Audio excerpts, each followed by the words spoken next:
Hello and welcome back as we continue talking about various CSA concepts that we need to know for the exam and to be good solutions architect inside of the AWS environment. In this particular lesson, we're going to move on to monitoring your AWS environment. And what we're going to talk about here is just recap some of the high level services and concepts that we need to know for monitoring our AWS environment. So first, we should use CloudWatch for shutting down inactive instances. One of the great things about CloudWatch is that it can find and discover instances that are currently inactive and actually automate the process of shutting them down for us. CloudWatch is also great for monitoring changes in your AWS environment with CloudTrail integration. You can also monitor instances' resources and create alarms based off of usage and availability. EC2 instances have basic monitoring, which CloudWatch supports out of the box and includes all metrics that can be monitored at the hypervisor level.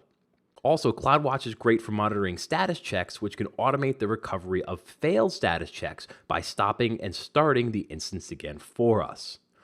Also, EC2 metrics that include or require custom scripts to work with CloudWatch include disk usage, available disk swap, swap usage, available swap, memory usage, and available memory. So again, for those set of CloudWatch metrics, we will have to write custom scripts for those to work properly. Now we have CloudTrail. Now for CloudTrail, we should use that for security and compliance, right? So with CloudTrail, we use it for monitoring all actions taken against the AWS account. Because at the base level, the entirety of AWS is just one big API. Anything we do in our AWS environment is an API call, and that can all be recorded and monitored using CloudTrail. So we also can use it for monitoring and being notified of changes to IAM accounts, and especially when used with CloudWatch and SNS integration. Also, viewing what API keys/users performed any given API action against the environment, i.e., view when a user terminated a set of instances or an individual instance. Again, AWS is just one big API, and we can monitor every action that is taken within our environment. And this is great for fulfilling auditing requirements inside of your organization. And next we have AWS Config, and this really isn't a service that we've talked about because it's not something that you really need to know for the AWS exam, but to be a good solutions architect, it is important to know. And that is AWS Config is great for receiving detailed configuration information about an AWS environment, right? It is taking a point-in-time snapshot of all supported AWS resources to determine the state of your environment.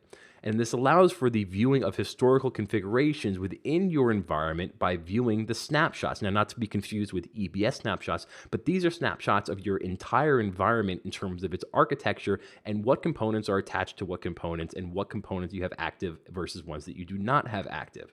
And then you can also use AWS Config for receiving notifications whenever resources are created, modified, or deleted. And lastly, it's great for viewing relationships between resources, i.e. what EC2 instance and EBS volume is attached to.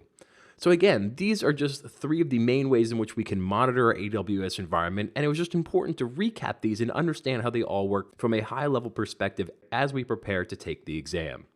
And with that, we will conclude this lesson. Thank you for watching. You may now move on.